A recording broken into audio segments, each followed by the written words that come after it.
a decisão de volta às aulas, muitas famílias se dividem entre o alívio e o medo de deixarem os seus filhos ir para a escola, porque afinal de contas, a possibilidade de contágio pela Covid-19 ainda não está controlada.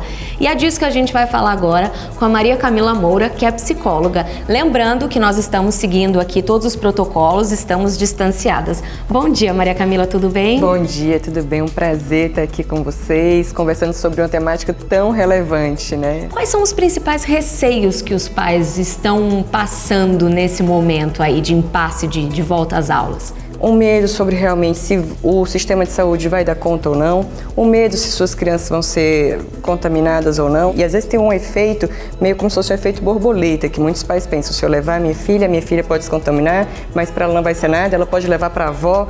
Então começam às vezes pensamentos que a gente chama de catastrofização, meio que para se proteger, prefere não, melhor não levar agora, eu não vou saber lidar com as possíveis consequências, e muitos pais estão optando por não levar seus filhos às escolas, né?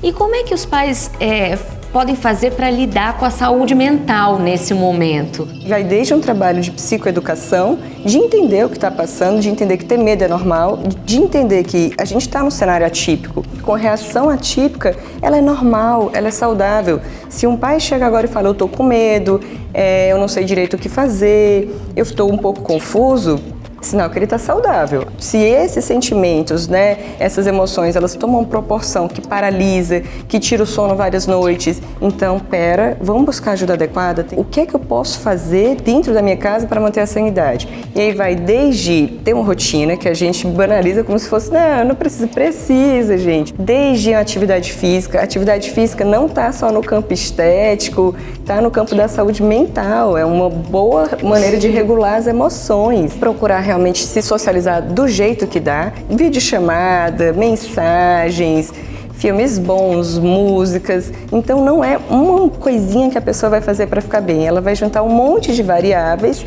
para poder minimizar os efeitos disso, né, que está acontecendo. Mas e como é que fica a relação com a criança? Qual que é a maneira dos pais lidarem com essa situação em relação a elas? São dois campos diferentes. Tem aquela criança ali da educação infantil até 5 anos, que talvez o manejo seja até um pouco mais cansativo, mas um pouco mais fácil no sentido de dizer o que vai acontecer. Não, você não vai porque a mamãe não está preparada, e a criança não tem tanto poder de barganha ali nessa idade. Não confronta, né? Tanto, né? Não tem muito, não confronta, não tem nem muito vocabulário para argumentar.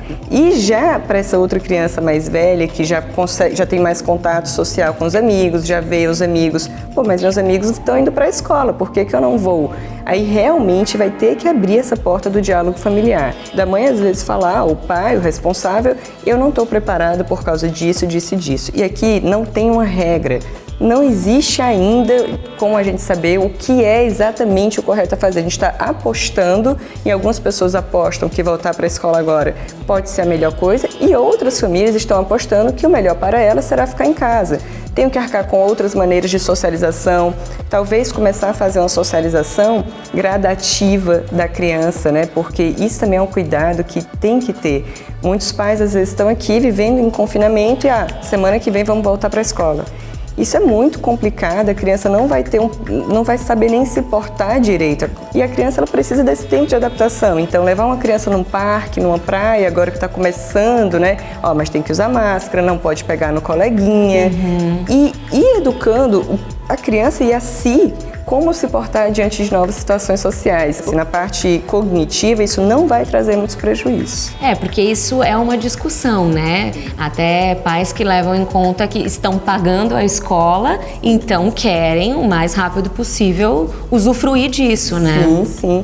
A escola ela vem muito como uma rede de apoio também nessa questão de ter onde deixar os filhos, de voltar à sua vida normal. As pessoas têm que entender as motivações delas voltarem à escola e de não voltarem. Isso é do campo parental, né? Os pais têm que entender essas motivações. Tudo bem, há um prejuízo financeiro, Mas cognitivamente, para o desenvolvimento dessa criança, não é grave esse período que ela está em casa se os pais souberem manejar, né? Se os pais souberem das atividades lúdicas, atividades de aprendizado por outras vias, socialização por outras vias. Então, não se preocupe que todo mundo está passando por esse recolhimento, então o seu filho não vai ficar com um déficit em relação a alguma coisa.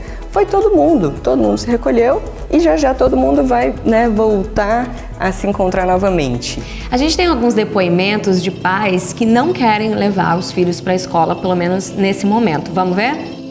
Na minha opinião, esse não é o melhor momento de retorno às aulas presenciais.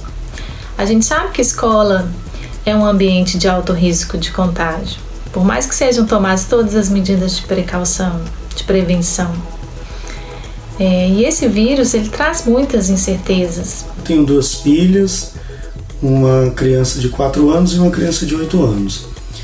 A gente decidiu esse ano que as crianças não voltam para o modelo presencial. Primeiro a gente decidiu que a criança de 4 anos vai ter a matrícula cancelada, porque a gente acredita que não vai ter grande prejuízo, mas a criança de 8 anos a gente está incentivando e procurando uma alternativa junto da escola para fazer aulas online. A gente não acha que vai ser um momento interessante.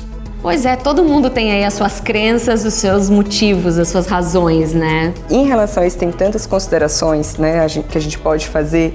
Agora, é tornar a decisão familiar o mais apaziguado, o mais pacífica possível, né? Que primeiro seja um acordo parental, né? Que esses adultos, esses responsáveis decidam juntos, para não ter um discurso muito ambíguo para a criança, que de repente a mãe diz, não vamos voltar, e o pai diz, mas era melhor voltar. Então, esse discurso conflituoso pode gerar muitas questões na criança, de não ter um espaço de segurança. Então, após a decisão familiar, ser acordada, ser comunicada de uma maneira mais segura possível. É necessário que esses pais passem segurança na sua decisão. Seja a sua decisão de ir ou, como nesses outros casos que a gente viu, de não irem. A gente sempre escuta que criança precisa conviver com criança. E aí, como é que fica nesse momento essa representatividade? A representatividade é entre os pares, então a criança ela precisa da socialização com os seus. Claro, nesse período de pandemia ficou complicado, mas existem suas brechas para poder burlar essa distância geográfica, né? Fazer videochamada, grupo de WhatsApp, festinhas virtuais. Como é algo novo para elas, às vezes esse adulto tem que fazer um meio de campo de vamos brincar online. Então tem muito recurso aí que o pessoal da psicologia infantil, que as psicopedagogas, que podem ajudar essas mães a diminuírem essa brecha, né, da socialização que as crianças estão tendo. E agora, nessa retomada gradual que a gente está tendo, né, de volta a uma suposta... Ao novo normal, ao né? novo normal, a uma suposta normalidade, realmente abrir espaços de convivência na medida do possível, que a família se sinta confortável. É no condomínio, então pode descer, depois vamos andar de bicicleta juntas, vamos fazer alguma coisa, mas que a criança ela comece a retomada dessa socialização. Não precisa ser só a socialização dentro de sala de aula com todo mundo junto.